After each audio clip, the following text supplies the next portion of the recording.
안녕하십니까. 향군 안보교수 임유정입니다. 지난 주간에 있었던 국내외 주요 안보 관련 뉴스를 국내, 미국, 북한, 주변국 순으로 전해드리겠습니다. 먼저 국내 관련 뉴스입니다. 전 세계 외교 국방장관이 머리를 맞대는 서울 UN 평화유지 장관회의가 12월 7일과 8일 이틀간 서울에서 기술과 의료 역량 강화를 주제로 방한한 UN 사무차장, 공동의장국 주한 외교단, PKU 특별위원회 회원국 155개국 중 76개국 장차관급 인사들이 참석한 가운데 개막돼 우리 정부는 아시아에서 처음으로 UN 평화유지 장관회의를 개최하는 성과를 올렸습니다. 애초에 전 세계 100여 개국의 외교 안보 관련 장관급 인사들이 서울을 방문했지만 오미크론 확산에 따라 영상회의로 바뀌었고 참여국 장관들은 화상연설로 UN 평화유지 활동 개선을 위한 각국의 공약을 발표했습니다. 문 대통령은 개회식 영상 축사를 통해 유엔의 스마트 캠프를 구축하고 평화유지 의무 인력을 추가 파견하며 기술과 의료 역량 강화에 적극 기여해 나갈 것이라고 공약했습니다. 또한 우리나라가 2024년에서 2025년 안보리 비상임이사국에 진출할 뜻을 밝히며 한반도 평화와 비핵화의 첫걸음으로서 종전선언에 국제사회가 함께해 주길 바란다고 지지도 당부했습니다. 구테르스 UN 사무총장은 영상 메시지에서 서울 개최를 축하하며 우리 정부의 노력을 높이 평가했고 공동주관자인 정의용 외교부 장관과 서욱 국방부 장관은 개회사에서 참가국들에게 환영 인사를 전하며 미래의 수요에 부응하는 PKU 실현을 위한 국제사회 협력을 강조했습니다. 특히 기조 발제에 나선 서욱 국방부 장관은 평화유지 활동의 효율화를 위한 최우선 요소인 헬기 16대 공여, 경찰과 사이버 범죄 수사 전문가 파견 등 한국 정부의 6대 공약을 발표하며 실질적 기여를 통해 국제평화 활동을 선도해 나가겠다고 밝혔습니다. PKU 분야 유일의 장관급 국제협의체인 UN 평화유지 장관회의는 PKU 현안을 확인하고 발전 방안을 모색하는 UN의 평화 안보 분야 최대 규모 회의로 2016년 9월 영국 런던에서 1차 회의 후 캐나다와 미국을 거쳐 이번 한국에서 4차 회의가 개최돼 올해 정부가 진행해온 UN 가입 30주년 기념식에 대미를 장식하게 됐습니다.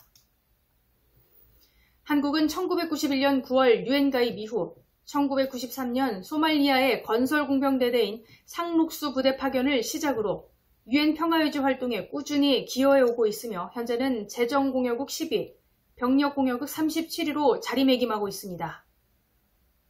다음은 미국 관련 뉴스입니다. 젠 사키 미 백악관 대변인은 12월 6일 정례 브리핑에서 바이든 행정부는 중국 신장에서 계속되는 범죄와 제노사이드 등 인권 유린을 거론하며 2022년 베이징 동계올림픽, 패럴림픽에 어떤 외교나 공식 대표단도 보내지 않을 것이라며 외교적 보이콧 방침을 공식적으로 발표했습니다. 미국은 우리는 동맹국들에게 보이콧 결정을 알렸고 동참 여부는 각국의 판단에 맡긴다면서도 9일 바이든 행정부가 주최하는 민주주의 정상회의를 앞두고 발표됐다는 점에서 내심 동맹국과 우방국들에게 일종의 압력으로 작용돼 올림픽 보이콧 문제가 민주주의 정상회의에서 공론화될 수도 있다는 평가입니다. 올해 초부터 중국 정부의 대규모 인권 유린을 이유로 베이징 올림픽 보이콧을 해야 한다며 강도 높은 비판을 해왔던 독일과 EU 공동체, 영국 등 동맹국들은 미국이 공식으로 올림픽 보이콧에 앞장섰음에도 불구하고 보이콧 선언에 따른 경제적 파장 등 득실을 따지며 조심스러운 검토 입장을 보이고 있는 것으로 전해지고 있으며 9일 현재까지 뉴질랜드와 리투아니아, 호주가 외교적 보이콧에 동참한 상태입니다. 반면 2026년 동계올림픽 개최국인 이탈리아는 올림픽 보이콧을 거부했고 2024년 하계올림픽 개최국인 프랑스는 EU 차원에서 방안을 모색하겠다는 입장인 것으로 밝혀지고 있습니다. 중국 외교부 자오리젠 대변인은 미국은 스포츠를 정치화하고 베이징 올림픽을 방해, 파괴하는 언행을 중단해야 한다. 잘못된 행위에 대한 대가를 치를 것을 기대하라고 강하게 반발하며 경제 제재 등의 대응을 예고했고 주미 중국 대사관은 미국의 보이콧은 가식적인 행동이자 정치적 조작이며 올림픽 현장의 정신을 훼손하는 것이라고 비판했습니다. 청와대 관계자는 9일 미국의 보이콧은 우리 정부가 구상 중인 종전선언과는 무관하며 종전선언은 당사국들과 합의가 돼 있기 때문에 여건만 된다면 언제든지 급물살을 탈 수 있다고 설명했습니다. 전문가들은 미국의 베이징 올림픽 보이콧은 서방 세계 대 중국의 진영 구도를 심화시키는 발화점이 될 수 있으며 베이징 올림픽을 남북관계와 동북아 평화의 주요 변환점이 되기를 바랐던 우리 정부의 구상에 차질이 불가피해졌다는 평가입니다. 향후 올림픽 참석 여부나 보이콧 수위는 각국의 판단을 예의주시하고 대교역국이며 최대 인접국이자 대북 정책 등을 위해 공조가 절실한 대중관계를 종합적으로 고려해 신중하게 결정해야 한다는 분석입니다. 다음은 북한 관련 뉴스입니다. 호주 로이 연구소가 12월 6일 발표한 2021년 아시아 파워인덱스에서 아시아 태평양 지역 26개국들의 포괄적인 국력을 평가했습니다. 북한의 포괄적 국력은 지난해와 마찬가지로 26개국 가운데 17위로 평가됐고 외교적 영향력은 25위로 지난해 23위보다 하락한 것으로 나타났습니다. 로이 연구소는 매년 경제 역량, 군사 역량, 위기 극복력, 미래 자원 등 4개의 자원 지표와 경제관계, 국방 네트워크, 외교적 영향력, 문화적 영향력 등 4개의 영향력을 평가해 포괄적인 국력을 산출합니다. 북한은 핵무기를 보유하고 있으므로 군사 역량에서 가장 높은 평가인 아시아 지역 6위를 유지했지만 가용한 자원에 비해 영내의 영향력이 크지 않기 때문에 경제관계와 문화적 영향력은 최하위인 26위로 이는 영내에서 북한의 고립을 반영한다는 설명입니다. 포괄적 국력에서는 1위는 미국, 2위는 중국, 3위는 일본, 4위는 인도, 5위는 러시아, 6위 호주, 7위는 한국 순입니다. 17위까지 국가 중 상대적으로 국력이 증가한다는 미국이 유일했으며 미국은 경제 역량과 경제 관계에서만 2위를 차지하고 나머지 분야에서는 모두 1위를 차지했습니다. 우리나라는 포괄적 국력이 지난해에 이어 올해도 7위를 차지했지만 전체 점수는 지난해에 비해 떨어졌고 가장 높은 평가를 받은 분야는 국방 네트워크로 미국의 동맹국이라는 점으로 4위를 유지했으며 가용한 자원에 비해 더 큰 영향력을 영내에서 행사하고 있다고 평가했습니다.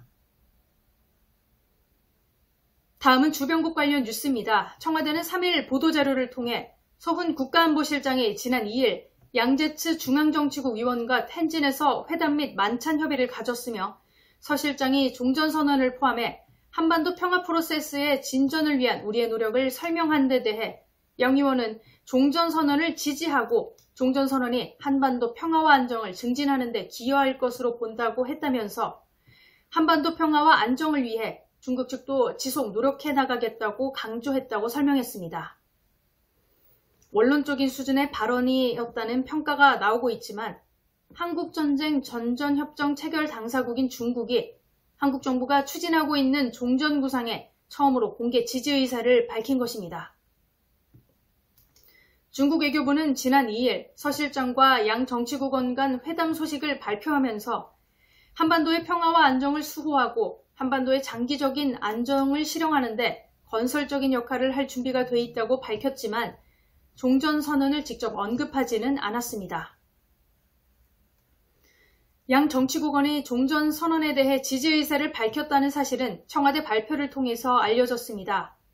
전문가들은 중국의 이 같은 태도는 종전선언을 둘러싼 남북한의 온도차를 고려한, 특히 북한의 입장을 고려한 것이라는 관측입니다.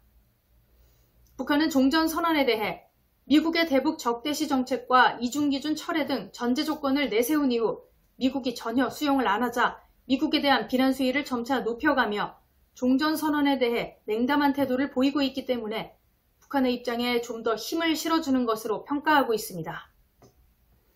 한편 우리 정부가 추진하고 있는 종전선언에 관련해 미국 당국자들은 종전선언이 아닌 종전성명이란 용어를 사용하고 있는 것으로 나타났습니다. 11월 17일 서먼 국무부 장관이 한미일 차관 협의 후 기자회견에서 종전성명을 둘러싼 이슈와 관련한 협의에 매우 만족한다고 언급했고 미국 당국자나 미 국무부에서는 현재 종전선언을 종전성명으로 칭하는 분위기로 알려지고 있습니다.